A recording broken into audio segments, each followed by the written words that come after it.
और अब बात दिल्ली की, जहां जासूसी कांड का खुलासा हुआ है। केजरीवाल सरकार के सामने आज एक नई मुश्किल खड़ी हो गई।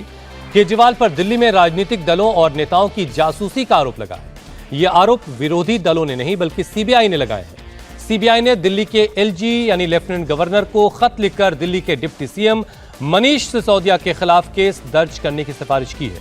इसमें दिल्ली सरकार के कई और अफसरों पर भी केस दर्ज करने की सिफारिश की गई है। तो केजरीवाल सरकार पर राजनीतिक दलों की जासूसी का आरोप है और इस मामले में सीबीआई ने केस दर्ज करने के लिए इजाजत मांगी है एलजी से।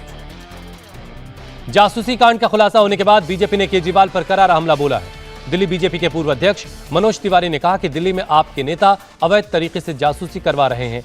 दिल्ली के लोगों के टैक्स के पैसे अवैध तरीके से जासूसी के काम के लिए इस्तेमाल हो रहे हैं।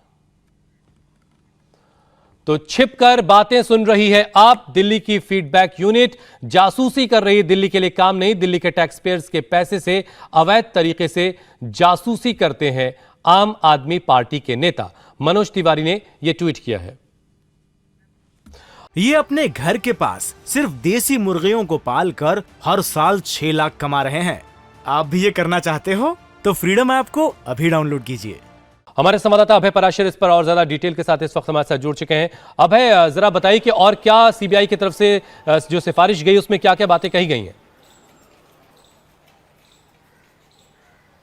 देखिए, बिल्कुल जो दिल्ली के उपराज्यपाल की तरफ से एक लेटर गया है सीबीआई को, उसमें साफ तौर पे ये कहा गया है कि दिल्ली के उप मुख्यमंत्री मनीष सिसोदिया और मनीष सिसोदिया के अलावा गोपाल मोहन, जो कि एंटी करप्शन ब्यूरो में सीएम के एडवाइजर हैं, इन दोनों के खिलाफ मुकदमा दर्ज किया जाए। नई मुसीबत जो है वो मनीष सिसोदिया के लिए कहीं ना कहीं ये लेटर कर सकता है, क्योंकि सीबीआई को एलजी ने ये कहा है कि इनके खिलाफ अब न केवल जांच की जाए बल्कि एक नया मुकदमा दर्ज कर दिया जाए, क्योंकि जांच जो करवाई गई है उस कमेटी ने अपनी जो रिपोर्ट दी है एलजी को, उसमें साफ तौर पे यह कहा गया है कि फीडबैक यूनिट का जब गठन किया गया उसमें पूरी तरीके से नियम और कानून को ताक पर रखा गया। साथ ही जब फीडबैक यूनिट बनाई गई उसमें करीब 36 लाख रुपए के घपले का आरोप भी लगाया गया है। जिस जांच कमेटी ने जांच करके एलजी को अपनी रिपोर्ट सौंपी है उसमें यह कहा गया है कि जब कोई भी सरकार फीडबैक यूनिट बनाती है तो जिस तरीके से रूल्स एंड रेगुलेशन को फॉलो किया जाना चाहिए वो रूल्स एंड रेगुलेशन फॉलो नहीं किए गए, और इस यूनिट को पूरी तरीके से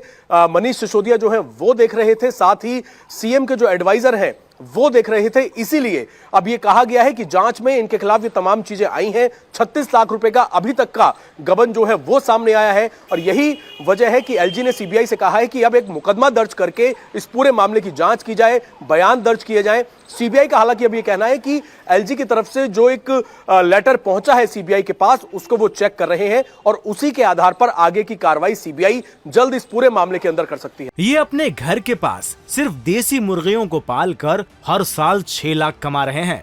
आप भी ये करना चाहते हो तो फ्रीडम ऐप को अभी डाउनलोड कीजिए। अभय, जरा ये बताइए कि सीबीआई अगर इस गंभीर आरोप लगा रही है तो जाहिर है उनको कुछ ऐसे इनपुट्स मिले होंगे। क्या कुछ खबर मिल पा रही कि किस किस राजनीतिक दल के कौन कौन से नेता जिनकी जासूसी हो रही थी, कोई ऐसी डिटेल मिली आपको? देखिए, अभी क्योंकि हुसैन बहुत इनिशियल स्टेज पर यह मामला है, अभी जो एलजी हाउस है, एलजी हाउस से जो कमेटी ने एक एलजी हाउस को रिपोर्ट दी, जिसके बाद एलजी ने ये रिपोर्ट जो है सीबीआई को सौंपी है और ये कहा है कि आप इसके अंदर जांच करके एक मामला दर्ज करें। सीबीआई की तरफ से बहुत ज्यादा जानकारी पर्टिकुलर कि किसकी जासूसी इसके अंदर की जा रही थी, कौन सी पार्टी के नेता की जासूसी की जा रही थी, ऐसी कोई जानकारी अब तक नहीं आई है, क्योंकि अभी इनिशियल तौर पर यह कहा गया है कि इस तरह की जानकारी मिली है कि फीडबैक यूनिट में गड़बड़ियां की गई हैं और इसके अंदर मनीष सिसोदिया और साथ ही सीएम के एडवाइजर जो है मोहन, उनका नाम सामने आया है। तो फिलहाल सीबीआई की कोशिश ये रहेगी कि इनसे संपर्क साधा जाए और इस केस में जो एलजी की तरफ से रिपोर्ट गई है उसके अंदर। चलिए इंतजार करते हैं कि आगे इस पूरे मामले में और क्या बातें सामने आती। बहुत बहुत शुक्रिया अभय हमारे साथ जुड़ने के लिए। इंडिया टीवी हर वक्त हर जगह डाउनलोड करने के लिए सर्च करें India TV news Google play store या ऐप स्टोर पर।